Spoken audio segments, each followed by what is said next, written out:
Start. Mr. Speaker, if agricultural production has to be maximized, the greatest attention has to be given to four factors.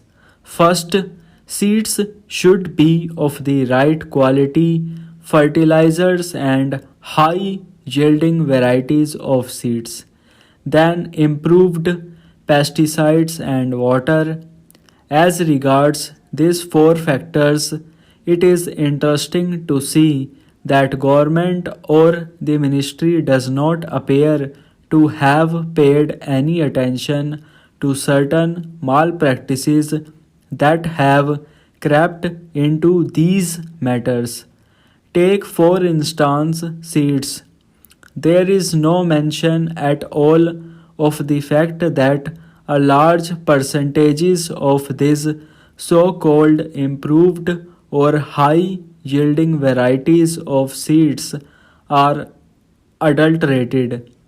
What steps has government taken in this regard? Is it not of vital importance that seeds should be pure and unadulterated? Their effect on production is very great.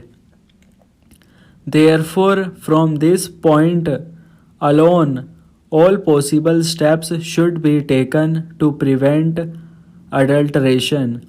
The farmer suffers because he spends money on costly seeds in order that he may get the best possible yield but finds that the seeds are adulterated. Why has not government taken up this question in its own hands? Every state government interferes in this matter. In fact, multiplication of seeds is done under the orders of the agriculture department in state after state, and yet when it comes to their quality control, adequate machinery does not exist. Then you come to the question of fertilizers. Again, these are of vital importance. What has happened?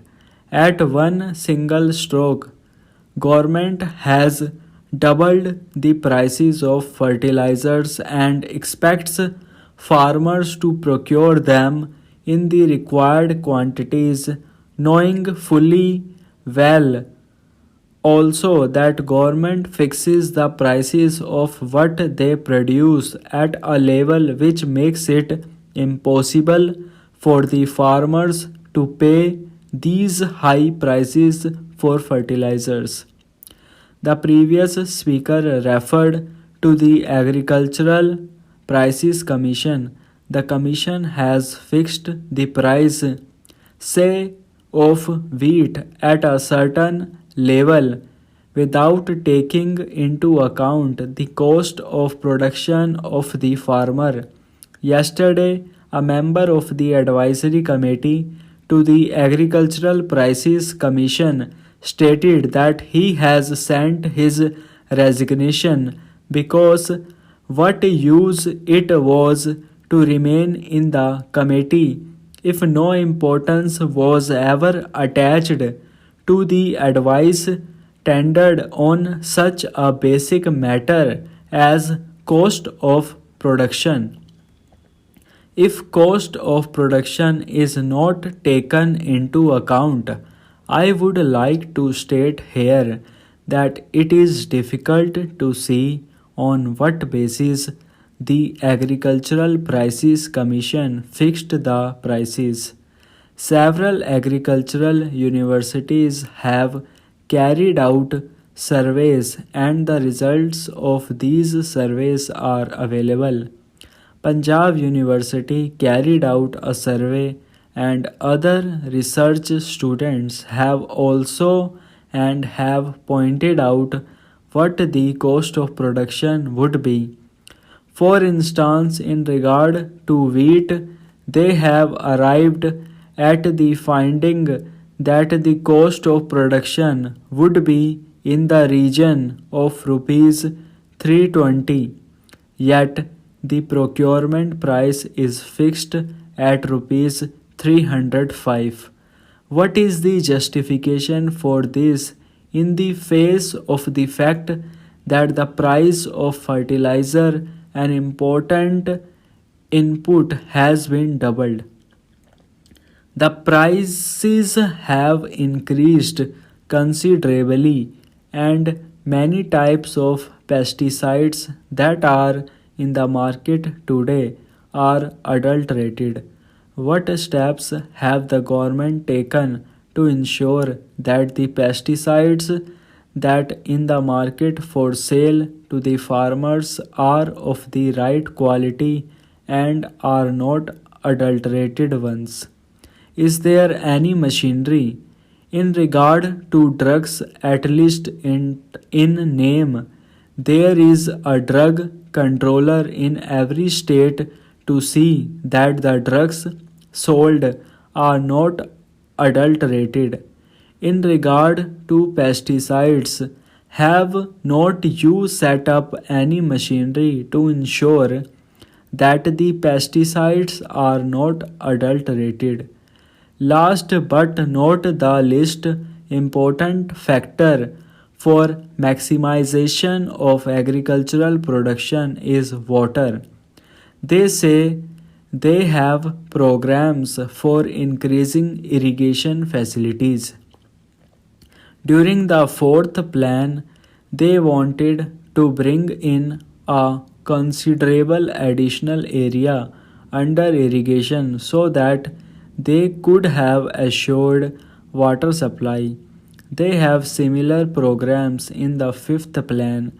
Why is it that a number of these projects are not completed within the time schedule that is laid down?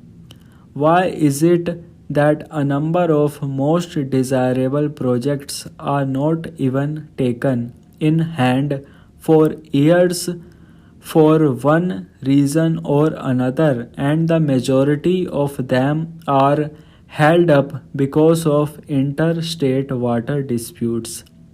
What steps have been taken by the government to resolve those disputes? They say that they have no powers. What is the good of their saying so when the ruling party is today in a position to pass any legislation that it desires, even to amend the constitution as often as it likes, and yet is does not take steps to settle these issues, which would result in self-sufficiency in food grains and also in respect of many vital cash crops needed for important industries? Why is it that we are unable to take any steps to settle these disputes and allow them to continue with no end in sight? A little while ago, I think a statement was placed on the table of the House saying that there were 157 projects outstanding in the scheme.